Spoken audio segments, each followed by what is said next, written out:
இந்த வீடியோ பார்க்குற நீங்கள் எல்லாருமே இந்த வீடியோவோட டைட்டில் தம்ப்நெயிலை பார்த்து கண்டிப்பாக ஷாக் ஆகிருப்பீங்கன்னு எனக்கு நல்லாவே தெரியும்.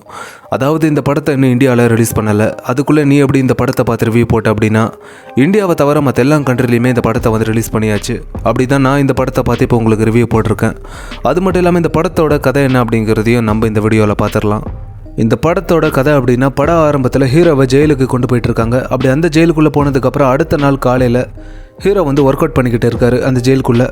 அப்போது இந்த பிரிசன் பிரேக் படங்கள்லாம் பார்த்துருப்பீங்களே, இந்த ஜெயிலுக்குள்ளே இந்த எக்ஸசைஸ் பண்ணுறதுக்குன்னே ஒரு சில இடங்க இருக்கும். அந்த மாதிரியான இடத்துல இவர் வந்து எக்ஸசைஸ் பண்ணிக்கிட்டு இருக்காரு அந்த ஜெயிலுக்குள்ளே. அப்போ வழக்கமாக இந்த ஹீரோங்க கிட்ட பிரச்சனை பண்ணுறதுக்குன்னு ஒரு சில பேர் வருவாங்க இல்லையா, அந்த மாதிரி இந்த படத்துலேயும் 2 பேர் வராங்க. வந்துட்டு இந்த மாதிரி இது எங்களுடைய இடம், இங்கே எப்படி நீ எக்ஸசைஸ் பண்ணலாம் அப்படிங்கிற மாதிரி கேட்குறாங்க. அதுக்கு ஹீரோவும் அவங்கள கெட்ட வார்த்தையில் பேசி இங்கேருந்து கிளம்புங்க அப்படிங்கிற மாதிரி சொல்கிறாரு. இப்போ இவங்ககிட்ட இப்படி பேசி நம்ம புரிய வைக்க முடியாது அப்படின்னு ஹீரோவை அடிக்க வராங்க. ஹீரோவை அவங்கள போட்டு அடித்து கீழே போட்டுறாரு. இப்போ அந்த ஜெயிலுக்குள்ளே இருக்கிற அந்த போலீஸ் ஆஃபீஸர்ஸ் இவங்க எல்லாருமே வந்து ஹீரோவை பிடிச்சி ஹீரோ அடித்த இந்த 2 பேரோட, அப்புறம் இந்த மொத்த ஜெயிலோட இந்த ரவுடிங்களோட தலைவன் அப்படின்னு கூட சொல்லலாம், அந்த மாதிரி ஒரு தலைவன்கிட்ட ஹீரோவை வந்து கொண்டு போகிறாங்க. அப்படி இந்த போலீஸ்காரங்க ஹீரோவை ரவுடிங்களோட பாஸ் கிட்ட கொண்டு போனதுக்கப்புறம் அந்த பாஸ் ஹீரோ கிட்ட பேசிக்கிட்டு இருக்கும்போது ஹீரோவோட காலு கீழே இந்த புலியோ சிறுத்தையோ அதோட தலை ஒன்று கிடக்குது. அதை பார்த்ததுக்கப்புறம் ஹீரோவுக்கு பயங்கரமாக கோவம் வந்து, அதாவது இந்த படத்தில் ஹீரோவோட கேரக்டர் அப்படின்னா, மிருகங்களே யாராவது கொண்டாங்கன்னா அவங்கள வந்து இவர் கொண்டுருவார், அந்த மாதிரியான ஒரு கேரக்டர் இவர். அப்போ இவருடைய காலு கீழே இந்த மாதிரி ஒரு தலை இருக்கிறத பார்த்ததுக்கப்புறம் இவருக்கு பயங்கரமாக கோவம் வந்து அந்த புலியோட பல்லை பிடுங்கி அந்த பாஸ் அப்படி ஹீரோ கிட்ட பேசிக்கிட்டு இருக்கும்போது அவருடைய கழுத்திலே குத்தி கிழிச்சிட்டு அந்த பாஸோட ஆளுங்களையும் கொலை பண்ணிவிட்டு அங்கே இருந்தோ அந்த ஜெயிலில் இருந்தோ தப்பிச்சு போகிறதுக்கு ட்ரை பண்ணுவார். அப்படி ஹீரோ அந்த ஜெயிலில் இருந்து தப்பிச்சு போகிறதுக்காக அப்படி ஓடும்போது மேலே இருந்து நிறைய போலீஸ்காரங்க ஹீரோவை ஷூட் பண்ணுறாங்க. இதுக்கப்புறம் ஹீரோ அந்த ஜெயிலில் இருந்து தப்பிச்சாரா இல்லையா அப்படிங்கிறத இந்த படத்தை பார்த்து நீங்களே தெரிஞ்சுக்கோங்க. இப்போ இந்த சீன் அப்படியே கட் பண்ணி ஹீரோவோட சின்ன வயசு கதையை காட்டுறாங்க. ஹீரோவோட சின்ன வயசு கதையில் ஹீரோவோட அப்பா, அப்புறம் ஹீரோவோட அப்பாவோட கேங், இவங்க எல்லாருமே காட்டுக்குள்ளே குரூப்பாக இந்த மிருகங்களை வேட்டையாடுறதுக்காக போகிறாங்க. அப்படி அந்த இடத்துல ஹீரோவுக்கு மட்டும் இந்த மிருகங்களை வேட்டையாடுறதுக்கு விருப்பம் இல்லை. இதை அப்படியே கட் பண்ணி ஒரு சின்ன பையனையும் ஒரு ஆஃப்ரிக்கன் லேடியும் காட்டுறாங்க. இந்த ஆஃப்ரிக்கன் லேடி இந்த சின்ன பையன்கிட்ட ஒரு பாட்டிலை கொடுத்து, இந்த பாட்டிலுக்குள்ளே இருக்கிறது ரொம்பவே பவர்ஃபுல்லானது அப்படின்னு சொல்லிட்டு அந்த பையன்கிட்ட அந்த பாட்டிலை கொடுக்குறாங்க. அதாவது அந்த பாட்டிலுக்குள்ளே ஏதோ தண்ணி மாதிரி இருக்குது. அந்த பாட்டிலை எடுத்துக்கிட்டு இந்த பையனும் இந்த சஃபாரி அப்படின்னு கூட சொல்லுவாங்க, இந்த மிருகங்களை சுற்றி பார்க்குறதுக்குன்னு ஒரு வண்டி வச்சுருப்பாங்க. அந்த வண்டியில் இந்த பையன், இவங்களுடைய அம்மா அப்பா இவங்க எல்லாருமே போகிறாங்க. அப்படி இந்த பக்கம் பார்த்தீங்கன்னா ஹீரோ அவங்களுடைய அப்பா இவங்க எல்லாருமே இந்த மானை ஏதோ வேட்டையாடுறதுக்கு போகிறாங்க. அப்போ அந்த ஒரு டைமில் ஒரு பெரிய சிங்கம் வந்து ஹீரோவோட முன்னாடி வந்து நிற்குது.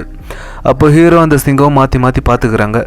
அப்போ அந்த டைமில் இந்த ஹீரோவோட அப்பா வந்து அந்த சிங்கத்தோட ஷோல்டர்லேயே சுட்டுருவார். அப்போ அந்த கோவத்தில் அந்த சிங்கம் வந்து ஹீரோவோட ஷோல்டரை பிடிச்சி கடிச்சிடும். அப்படி கடிச்சு ஹீரோவோட உடம்புலலாம் நிறைய காயங்க ஏற்படும். அப்போது திரும்பவும் இந்த ஹீரோவோட அப்பா அந்த சிங்கத்தை சுட வச்சு அந்த சிங்கம் ஹீரோவை ஒரு காட்டுக்குள்ளே கொண்டு போயிடும்.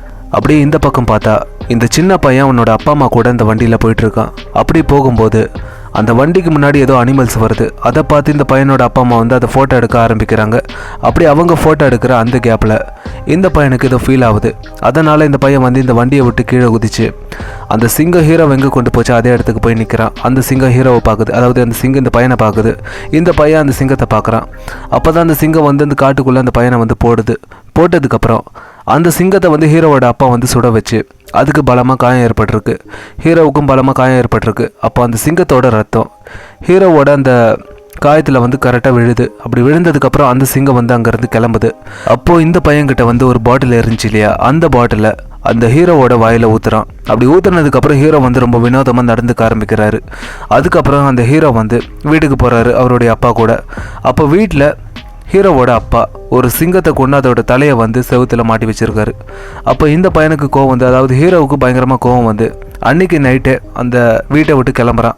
கிளம்பி ஒரு காட்டுக்குள்ளே போகிறான். இதுதான் நம்மளுடைய வீடு அப்படின்னு சொல்லிட்டு. அப்படியே ஹீரோ பெருசாகிற வரைக்கும் அந்த காட்டில் தான் இவர் வாழ்ந்தார். அந்த காட்டில் அப்படி ஹீரோவுக்கு ஃப்ரெண்ட்ஸ் அப்படின்னா இந்த மிருகங்க மட்டும்தான். அப்படி ஹீரோ ஃப்ரெண்ட்ஸாக நினைக்கிற அந்த மிருகங்களை கொல்றதுக்காகவே இந்த ஒரு சில பேர் வராங்க. வந்துட்டு இந்த காட்டு மாடுங்க இது எல்லாத்தையுமே கொண்டுட்டு அதுங்களோட கொம்பை எடுத்துக்கிட்டு போகிறாங்க. அப்படி அவங்க போகும்போது அந்த இடத்துக்கு ஹீரோ வந்து அவங்க எல்லாரையுமே கத்தியால் கொலை பண்ணிவிட்டு அதில் ஒருத்தன் தப்பிச்சு போகிறான். அப்படி தப்பிச்சு போகிறவனையும் அவனுடைய ஆஃபீஸை தேடி கண்டுபிடிச்சி அவனையும் வந்து கொண்டுடுறாரு. இதை அப்படியே கட் பண்ணி வில்லனை காட்டுறாங்க. வில்லனோட கூட இருக்கிற ஒரு ஆள் வந்து ஒரு யூஎஸ்பியை எடுத்துக்கிட்டு வந்து அதை வந்து வில்லன் கிட்ட கொடுப்பான். வில்லனும் அந்த யூஎஸ்பியை வந்து ஒரு டேப்ல கனெக்ட் பண்ணி அதை வந்து பார்க்குறாரு. அப்படி அந்த யூஎஸ்பியில் என்னதான் இருந்துச்சு, அப்படி அந்த யூஎஸ்பியை பார்த்ததுக்கப்புறம் வில்லன் எதுக்காக ஹீரோவை கொல்லணும் அப்படின்னு நினைக்கிறான் அப்படிங்கிறத இந்த படத்தை பார்த்து நீங்களே தெரிஞ்சுக்கோங்க. அதையும் நான் சொல்லிட்டேன் அப்படின்னா இந்த படத்தை உங்களால் பார்க்க முடியாமே போயிடும். அப்புறம் இந்த சினிமாட்டோகிராஃபி, சிஜிஐ, விஎஃப்எக்ஸ், விஷுவல்ஸ் இதெல்லாமே நல்லா இருந்துச்சு இந்த படத்தில். அதுலேயும் வில்லன் கேரக்டர் இந்த படத்தில் ஒரு ரயனோ மனுஷனாக இருந்தால் எப்படி இருக்கும் அப்படிங்கிறத வந்து ரொம்ப அருமையாக காமிச்சிருக்காங்க இந்த படத்தில். அப்புறம் இந்த படத்தில் ஒரு மிகப்பெரிய ப்ளஸ் அப்படின்னா, அதாவது இந்த படங்களில் வில்லன் வந்து ஸ்ட்ராங்காக இருந்தாலே போதும், அதாவது ஹீரோவோட ஈக்குவலுக்கு வில்லனும் ஸ்ட்ராங்காக இருந்தாலே அதுவே அந்த படத்துக்கு ஒரு ப்ளஸ் தான். அதே மாதிரி தான் இந்த படத்துலேயும் ஹீரோவோட வில்லன் வந்து ரொம்ப ஸ்ட்ராங்கான பயங்கரமான ஒரு ஆள் அப்படிங்கிற மாதிரி காட்டுறாங்க. ஆனால் அதுக்கேற்ற மாதிரி இவங்க அந்த சண்டையை வச்சுருக்கணும். அந்த கிளைமேக்ஸில் ஹீரோக்கும் வில்லனுக்கும் வரக்கூடிய அந்த சண்டையை ரொம்ப சீக்கிரமாக முடிச்சிருப்பாங்க. அதை பார்க்கும்போது ஏதோ அவசரமாக அந்த சண்டையை முடித்த மாதிரியே தெரியுது. அப்புறம் ஹீரோவுக்கு கொடுத்த அந்த ஆக்ஷன் சீக்வன்ஸ் எல்லாமே நல்லா சூப்பராக நல்லா ப்ரூட்டலாக காமிச்சிருக்காங்க. அப்புறம் இந்த படத்தில் ஹீரோ மட்டும்தான் ஒரு நல்ல பர்ஃபார்மன்ஸை கொடுத்துருக்காரு.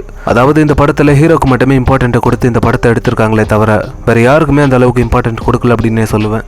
அப்புறம் இந்த படத்தில் இந்த அடல்ட் கண்டென்ட்லாம் இல்லை. அப்படி இந்த படத்தை இந்தியாவில் ரிலீஸ் பண்ணாங்க அப்படின்னா இந்த படத்தை பார்க்குறது உங்களுடைய விருப்பம்.